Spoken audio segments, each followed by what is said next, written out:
बिगड़े बोल के कारण चुनाव आयोग की रोक का सामना कर रहे उन बड़ बोले नेताओं की जो पिछले कुछ दिनों से अपने भाषण को लेकर काफी सुर्खियों में हैं। नमस्कार, मैं हूं प्रियंका सिंह। आज हम बात करेंगे उन बड़ बोले नेताओं की।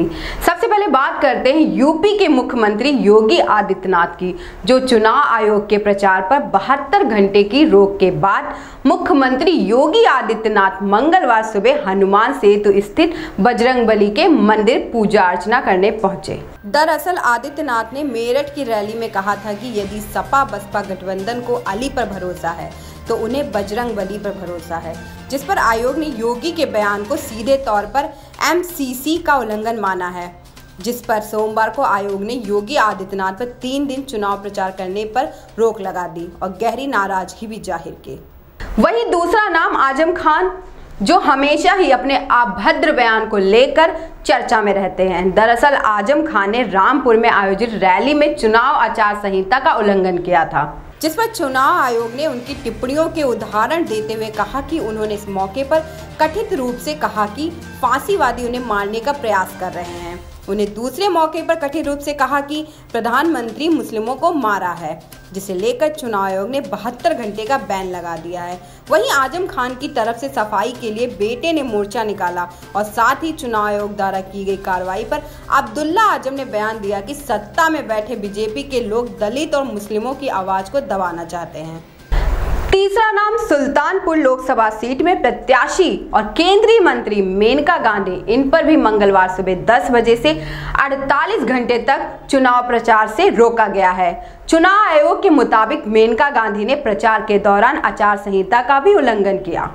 आपको बता दें कि केंद्रीय मंत्री मेनका गांधी ने प्रचार के दौरान मुसलमानों से कहा था, चुनाव तो मैं जीत रही हूँ, आप भी वोट दे देना, वरना फिर काम कराने आओगे तब देखना। इन्हीं बयानबाजियों को संज्ञान में लेते हुए चुनाव आयोग ने इनके खिलाफ कार्रवाई करते हुए इन्हें कुछ समय के लिए चुनाव प्रचार से बाहर कर दिया है, जिससे कल मेनका गांधी पूरा दिन घर पर ही बिताया। वहीं इन बिगड़े बोल की लिस्ट में चौथा नाम आता है बीएसपी अध्यक्ष मायावती का, जिन्हें चुनाव प्रचार में आपत्तिजनक बयान देने के मामले में सुप्रीम कोर्ट से झटका लगा है। दरअसल देवबंद में सपा बसपा रालोद गठबंधन की एक रैली के दौरान मायावती ने कहा था, मुस्लिम मतदाताओं को भावनाओं में बहकर अपने वोट को बंटने नहीं देना है।